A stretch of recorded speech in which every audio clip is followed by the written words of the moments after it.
امیر فرماتے ہیں بوڑھے سے پوچھو زندگی کیسے گزری تو کہے گا خواب کی طرح۔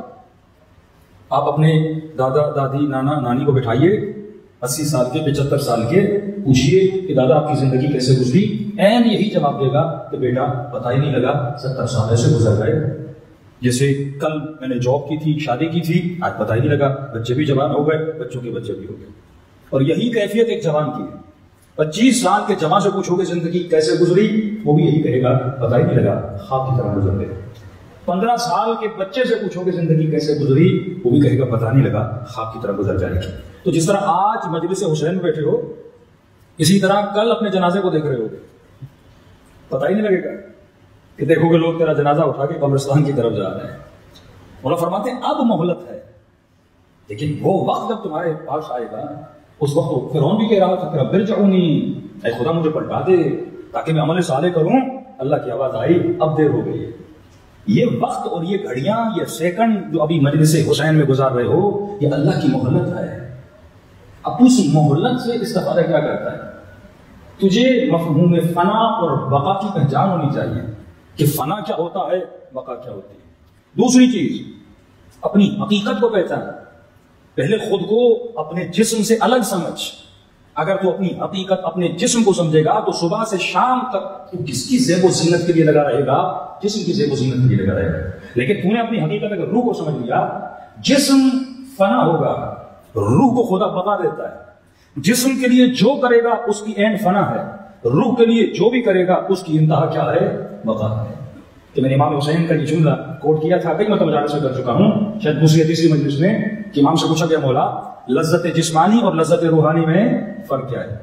تو امام نے کہا جسے کھانا کھا کر مزہ آئے یہ لذت جسمانی ہے، اور جسے کھانا کھلا کر مزہ آئے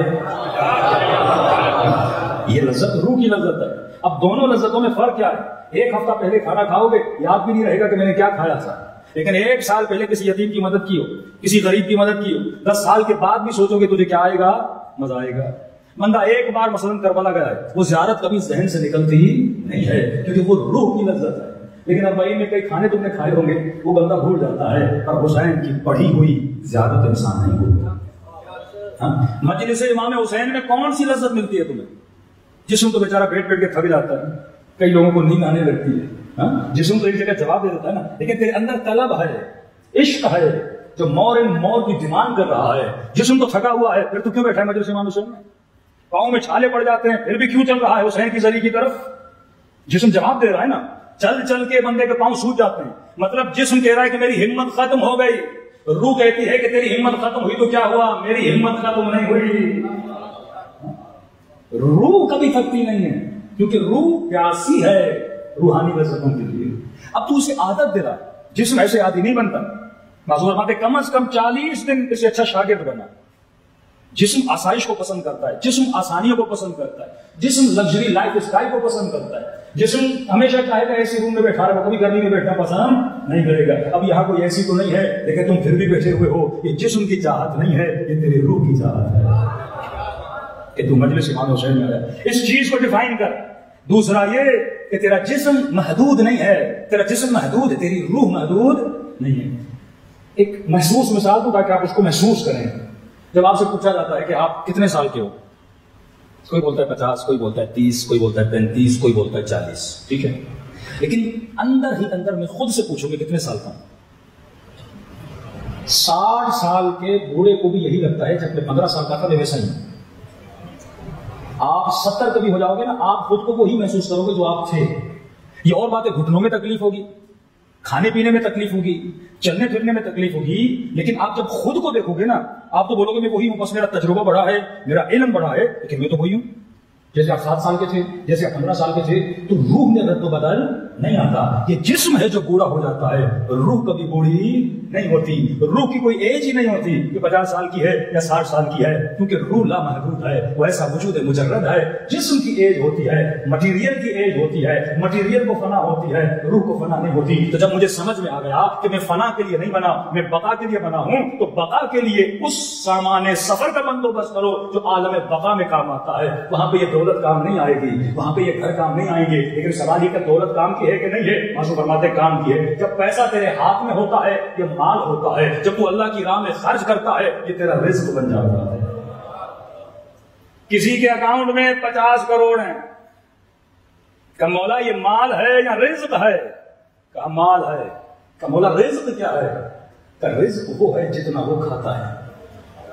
آپ کسی سفرے پہ چلے گئے، 10 آم پڑے ہوئے تھے سفرے پر، مرغی پڑی ہوئی ہے، چاول پڑے ہوئے ہیں، یہ سارا آپ کا رزق نہیں ہے۔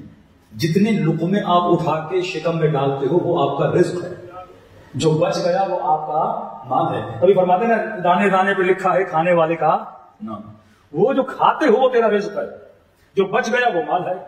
اب کسی نے سوال کیا کہ مولا پروردگار عالم مثلا میری آمدنی بہت زیادہ ہے، جو میرے کھانے سے زیادہ، میرے بچوں کے کھانے سے زیادہ، مثلا مہینے کا خرچہ 2 لاکھ ہے لیکن اللہ مجھے 5 دے رہا ہے، کبھی 7 دے رہا ہے، کبھی 8 دے رہا ہے، اب 2 میرا رزق ہے، جو 3 بچے وہ کیا ہے؟ مال ہے۔ مطلب کسی کام کا نہیں، اس کو میں آخرت جو میں نے کھایا وہ تو میرا رزق تھا، وہ میرا نصیب تھا جو میں نے کھا لیا۔ اب کا مولا اگر جو 3 بچا ہے جو میرا مال ہے اس کو رزق بناؤں تو کیسے بناؤں؟ کہا اس کو کسی اور کی روزی بنا دے وہ بھی تیرا رزق بن جائے گا۔ اب سمجھو علی بن ابی طالب اگر رات کے اندھیروں میں کسی کو کچھ دینے جاتے تھے، علی اسے اپنا رزق بنا رہے تھے۔ جب تیری سوچ محدود ہوگی تو کنجوس ہو جائے گا، جب تیری سوچ لامحدود ہو جائے گی تو اپنی روح کی بقا کے لیے، عالم برزخ کے لیے تیاری کرے گا۔ تو یہ مت سمجھو امام حسین کی مجلس میں 1 گھنٹہ جو آ کر گزارتے ہو یہ وقت تیرا ضائع ہو رہا ہے، نہیں، جس وقت میں تو علم نافع حاصل کرتا ہے، جس سے تیرے روح کو تہذیب ملتی ہے، یہ تیرے لیے 1 گھنٹہ ہے لیکن عالم برزخ میں یہ ہزاروں گھنٹوں میں بدل جاتا ہے۔